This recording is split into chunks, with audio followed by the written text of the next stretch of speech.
Well, hello, everybody, and thank you for the opportunity to be here today. My name is Steve Rogers. I'm 62 years old. I grew up in Massachusetts in the Boston area. I've lived in Richmond, Virginia since 1988. And I've been blessed. I've been married to the same woman, Kathy, for 37 years. I have three children. They're all grown, but flown and grown, I think is what they say. They're out on their own, more or less, and we still have a close family. And so I've been very, very blessed as far as that is concerned. And I was very blessed professionally. I was a corporate executive. I had a very comfortable career, a very successful career, and now I am a Christian novelist and speaker. And what I would like to do today is talk about my journey with God and what that journey has meant to me and how God has worked in my life and where I think. And everything with God is I think, right? You get 2 feet of discernment in front of you. But I think where I might be heading at this point in my life.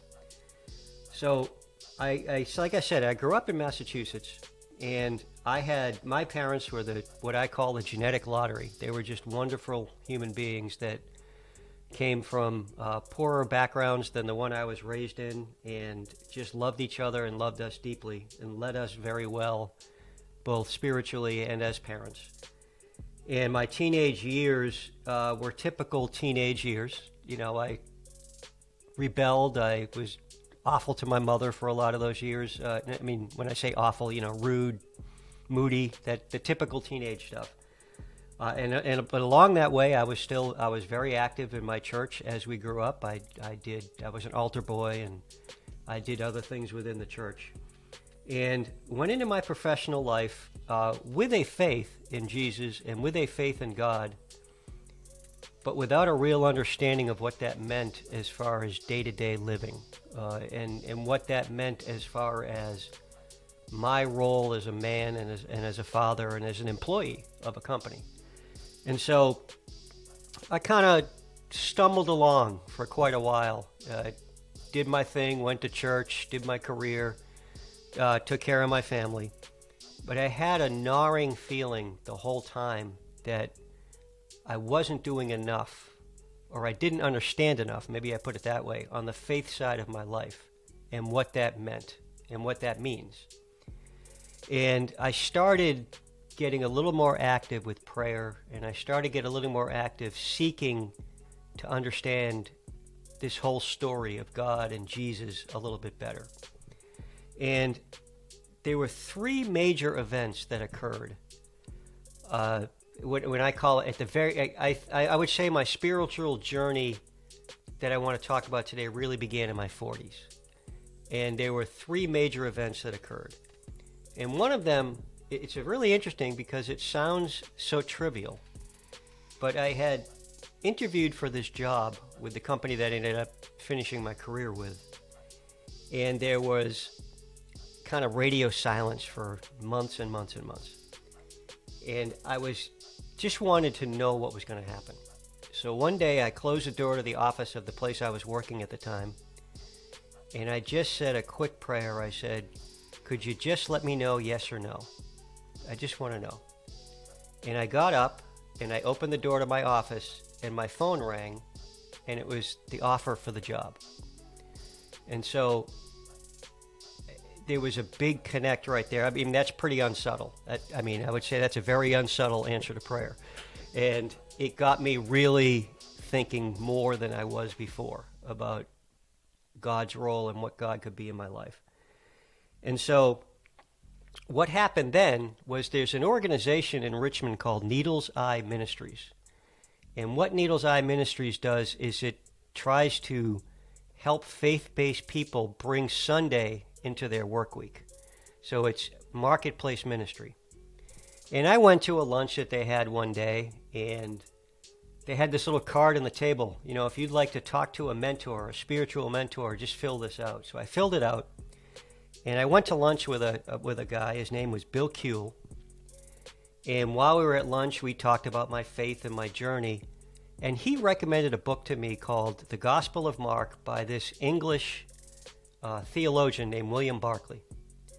And it basically takes, the reading, and then he gives you a couple of pages of interpretation. And I bought the book on the way home, and I read it, and all of a sudden I started to understand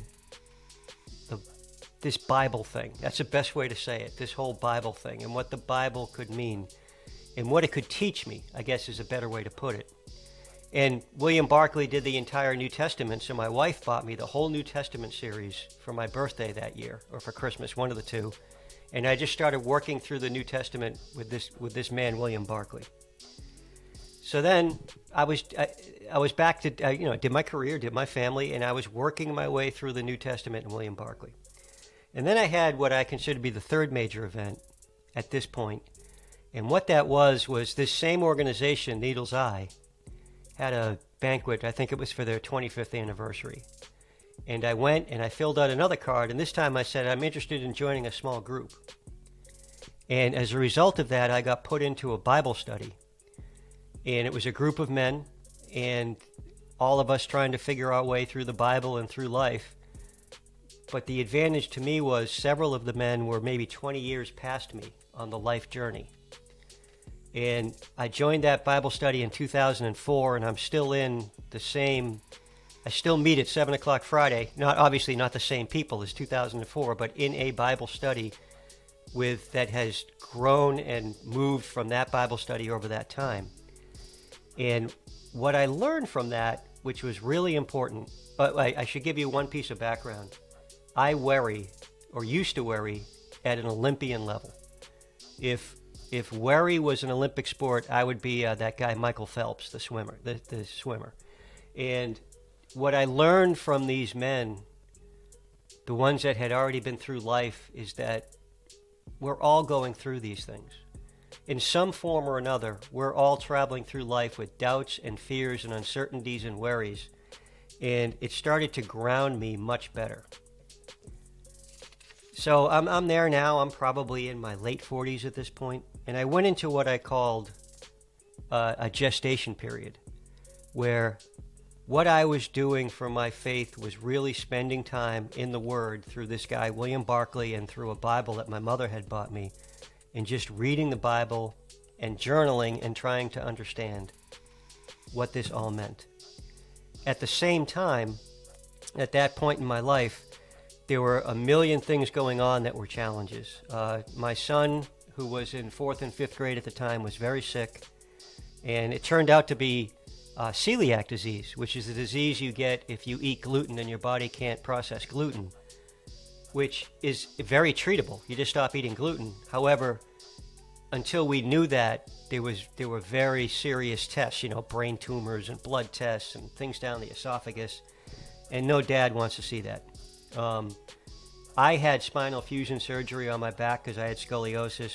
My oldest daughter had 2 spinal fusion surgeries for her scoliosis. My dad had open heart surgery, and he passed in there. And I was the corporate controller for an energy company after all that stuff happened with Enron and everything. And I was in a pressure cooker at work. Fortunately, I worked for a very ethical company, but it was still an extreme pressure cooker. And when I look back on that, I realized that during what I call that gestation period, between working through those events and what I was doing with the Bible and the way everything eventually, you spit out the other side still in one piece, I realized God had been there. And it was one of the first times, and I'm sure God has been there a million times before, but because I'm kind of thick-headed, it was one of the first times I actually realized that God was there with me. And I had this, one day at work, I was on this worry jag that was so bad, I was making myself physically ill. And the thing I was worried about it just went away. It was absolutely no issue. And I had this vision of God grabbing me by the lapels, and this was back in the days when you wore suits to work, grabbing me by the lapels of my suit and saying, are you going to trust me now? Are you going to listen to me now? See, everything is going to work out. And so I had that in my head. So fast forward a little bit. Then I had major event number 4. And this was the one that completely changed my perspective. Our oldest daughter was a senior in high school, And she's a literary person. She loves books and all that. And she was taking a course in Shakespeare, and she was out at a town called Stanton, which is about an hour and a half from here. High school senior. Her and this other high school senior were goofing around, and he was holding her like this, and he dropped her.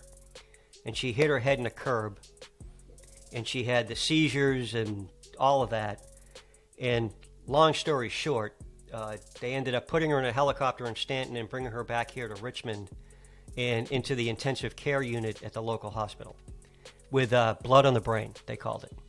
And so I was at obviously, I went right over to the hospital. It was only 10 minutes from my office. My wife, who had been on her way to Stanton, joined us at the hospital.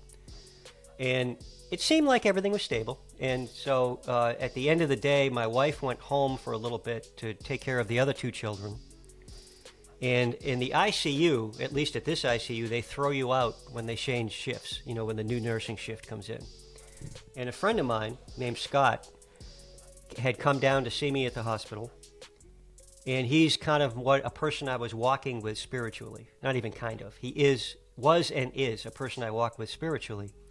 And we went down to the cafeteria because there was nothing else you could do. They threw us out, and we're eating our Chick-fil-A in the cafeteria. And this man walks up to us. And the only way I can describe him, he was tall and thin. He was African-American with a beard. He looked a little bit like anybody who's ever watched that really old TV show, Sanford and Son. He looked like the character Grady. And he was dressed in what looked like a custodial uniform. And he walked up to me, and he said, "Let me ask you a question." And I said, yeah, I was a little leery. I had no idea who this guy was. I said, "Okay." And he said, "Is God good?" And I said, "Yes." And he said, "God is good," and he walked away. And he got about 20 steps away, and he turned around and he came back. And he said, "You have a child here with bleeding in the brain." And, obviously I was stunned. I said, "Yeah." And he said, "Psalm 91. God wants you to read Psalm 91 every day until she gets out of the hospital." And then what I noticed later was when he first said it, he said, "You have a child here." The second time he said "she." So now he was telling me I had a daughter there. And he said, "God is good," and kind of disappeared into the crowd of people. And me and my friend Scott were just staring at each other, absolutely stunned. And I get a little chills just talking about it here today. And Scott had a Bible with him. You know, he dug it out of a backpack or something. And we read Psalm 91, which is a classic psalm of protection. And I went upstairs and I called Kathy. I said, "When you come back, bring the Bible." And I not only did what he suggested, which is read Psalm 91 every day till she got home, but I read Psalm 91 every day for 3 or 4 months afterwards. I'm a classic overachiever. So I read it, and I memorized it. And I use it even today 4 or 5 times a week just as a prayer. You know, I'll be walking or something and I'll say it. But what that event did was it ended any of that mental back and forth that I think a lot of us go through. I know I went through. You know, is there really a guy up there in the sky with a beard directing everything that's happening? It eliminated that part of my journey. And from that point forward, all of a sudden I was motivated to put my faith to work. I got more involved in my church. I was always ethical and things like that professionally because one time in my late 20s, I did something that I considered unethical. Nothing illegal, but I considered it unethical. And I promised I'd never do that again because I felt so bad afterwards. So I was always ethical. But I started conducting myself differently with the people around me and try to be much more, the golden rule as a leader. You know, do unto others as you would have done unto you. I got trained as a pastoral caregiver at my church, and so, I could go out and work with people that were dealing with pain and struggle and things like that. And it really just changed that was a stupid way to say it. It really changed my overall view of life. And I noticed that I was starting to get a lot more traction when I read the Bible and understood, and those feelings of serene times that people get, when they have faith and met more brothers and sisters in the faith and shared with them and things like that. but I still felt there was something holding me back.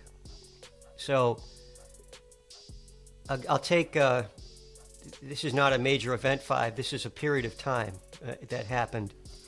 And one thing, I have to give you some background here, is at this point in my life, Kathy and I, my wife and I, were surrounded by alcoholics and alcoholism and drug addicts. Immediate family, extended family.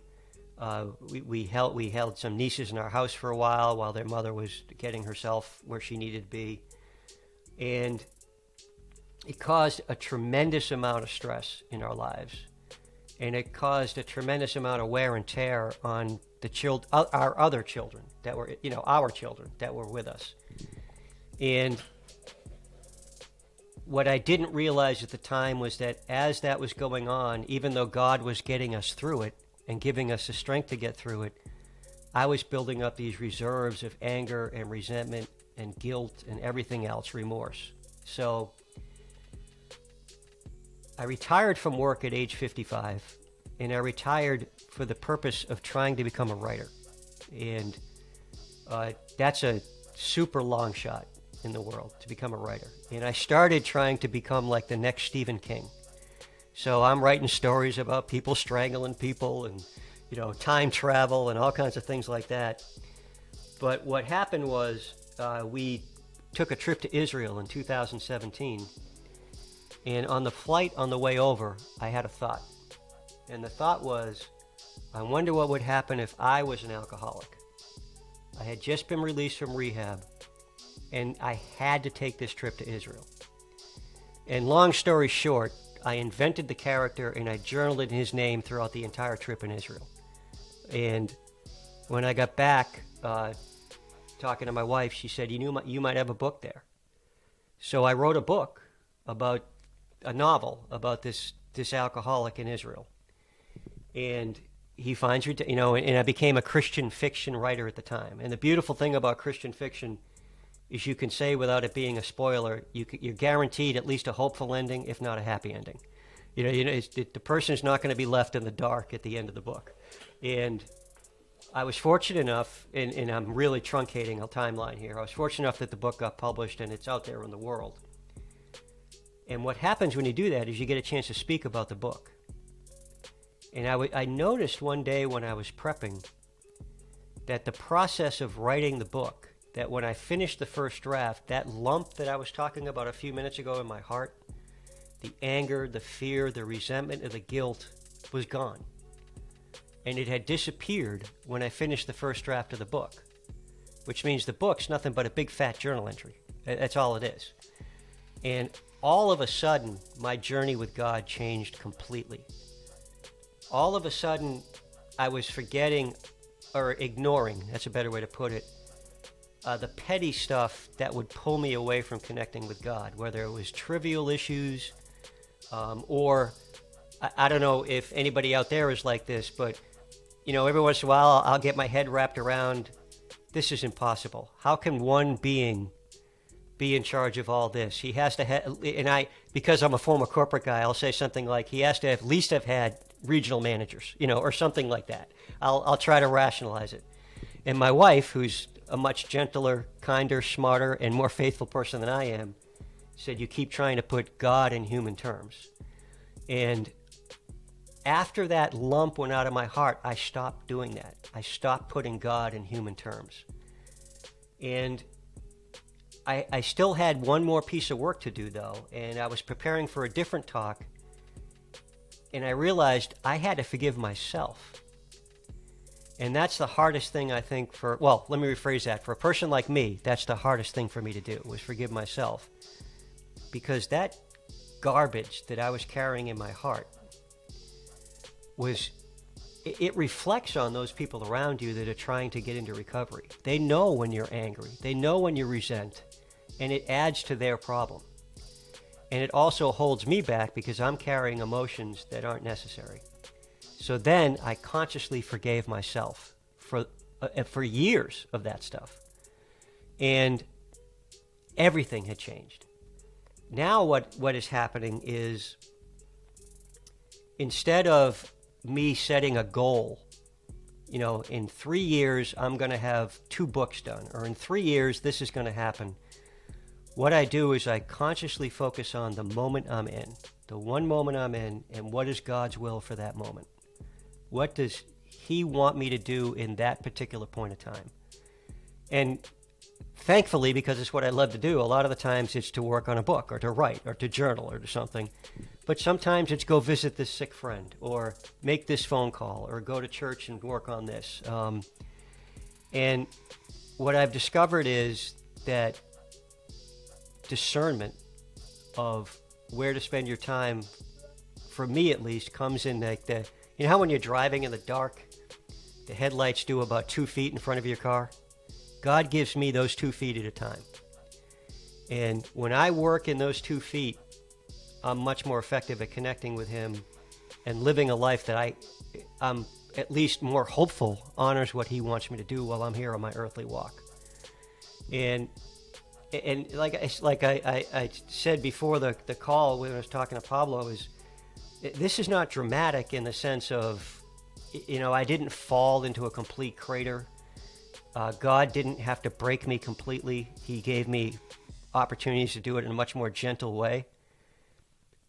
But it has changed me so much that I just love to share it with people and talk to people about it.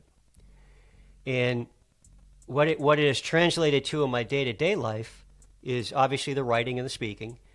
And I still do pastoral care with people. And that's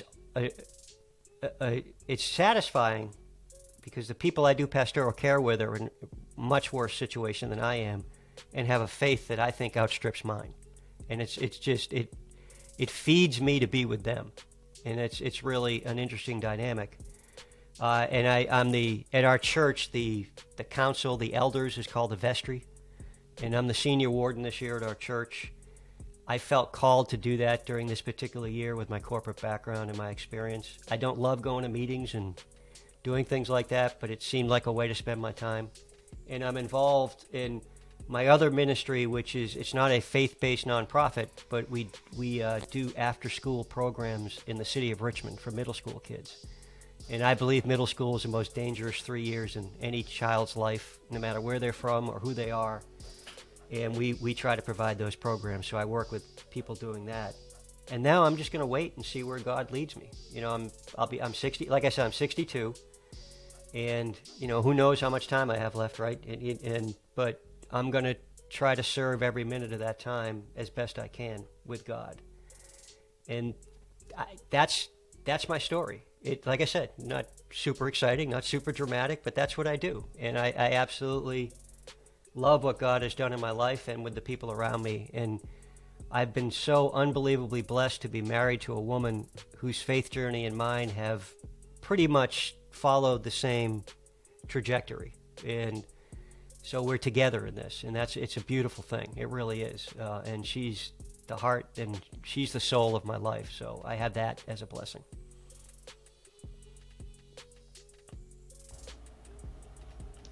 I think it's great. Thank you for sharing. If you were to meet a younger self, what would you Oh boy. what would your advice be? How would you like to be approached in regards to the Yeah. authenticity of the relationship with Jesus? Like to be told the truth. Yeah, if I could get back and talk to myself at, let's say 30, okay, 20, whatever age. Well, the first thing I would say, because you would need to, how like when you go to the hospital, you have to stop the bleeding? I'd say stop worrying so much. It's all going to be okay. I would start with that. And I would talk about enjoying those little moments in life as they come. Because I think that I worried away a lot of quality time with my family when I was younger. And I don't think they ever felt neglected, but I could have enjoyed that time more. And then I would have said, get your nose in the Bible as soon as possible. And it's the greatest how-to book. It's the how-to book. And so get your nose in the Bible as soon as possible and understand this, that it's not about you. Your life is not about you. It's about serving God and in the way He would like you to while you're here on this planet. And whatever amount of time that is. And so if I was going to take that, so those are the details. What I would do then is I'd let that simmer for a little while with the younger me, because I could be a stubborn human being. Um, and then I would say, I'm going to put this into three big things: trust God, learn how to love, and remember that you are a vessel of God. And remember that your children are children of God, and they are on loan to you. You are being entrusted with those souls. And that, to me, if I could have understood that, would have made a big difference through those years. As far as how I would like to be approached, like I said, I'm a little stubborn and I don't like to be told what to do. So I think it would have to be that I'd have to see someone doing their life a certain way and then ask the question, how come you're like this? How do you get to, how come you're so calm all the time? You know, the building's on fire and you're calm. Or, you know, you've got a million things going on in your life, and your wife is sick, and your father's in a nursing home, and this is going on, but you just seem to go through it. And then listen to their answer. That would be, for me, how I would like to be approached. I do believe that young people can really benefit from, well, anybody, of course they can, but I love it. The younger, the better, as far as getting God into your life. And so that's, I think, what I would do, is just a calm approach and make sure they knew those things I mentioned. Thank you. How do we find your book? What's the title, and we would like, we would like to send some readers to you. Yeah, my book is called Into the Room. Here's a picture. Here's the cover. And it's because my name is, I go by Steve Rogers out in the world, you know, day to day. And because it's Steve Rogers, because of Captain America, it's a pain in the neck to find me on the internet. It really is. You should try setting up a website when your name is Steve or Steven Rogers. But you can go to steven-rogers.com. And that's my website. You know, you can click and get the book, or if you'd like, I can mail an autographed copy to you. You know, there's all details there. And there's a place in there to contact me if you'd ever like to talk about the book or my journey, or even have me come speak to somebody. I love speaking. I'm one of those weird people that loves public speaking. I don't know why, but to me it's like hang gliding in a sports coat. You know, I just love the adrenaline rush of it. And I'm not a hang glider, so maybe that's it. Or you can just go to Amazon. And if you go to Amazon and put Into the Room Steven Rogers, there's obviously the paperback, there's a Kindle, and there's also an audiobook there of the book. And hopefully sometime in the next 6 months there'll be a sequel to it also. I'm very, very close to being done with that. Yeah, last thing, leave us with some scripture that, I know you spoke of Psalm 91. What would you like to leave us with?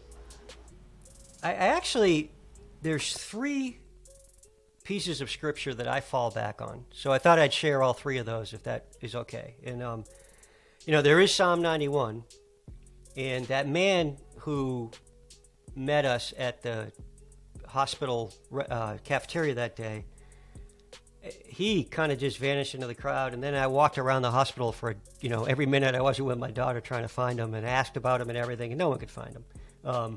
And I'm convinced he was some sort of angel. And then in Psalm 91, verse 11 of Psalm 91 says, "He will command his angels concerning you to guard you in all your ways." And I remember that. I say that all the time. And I say it if I think my kids are in a precarious situation, or if they're traveling, you know, God, please remember, send your angels to protect them. I say it when I'm stressed. And it reminds me of that whole experience, obviously. The other one is Luke 8:25, which is when the storm rocks the boat and the disciples are panicking and Jesus is sound asleep. And then he gets up and he says, "Where is your faith?" he asked his disciples.